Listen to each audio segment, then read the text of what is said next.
I'll just show you how to stream audio through the Bluetooth system in this SKODA. If you go to your iTunes, you'll see at the bottom, red triangle through red circles, and you've got MIB BT. If I just touch that, it shows you MIB BT's got a tick next to it, so that's fine. That's the system in here. So we then, let's see, that's playing. I'll just turn it down.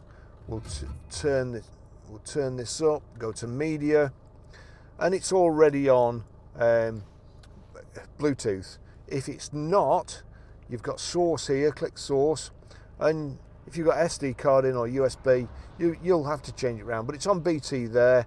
So back, it's on my phone. If I turn that up and then turn this up quickly, there you go, Spencer Davis Group, and that's how you stream audio. That's it.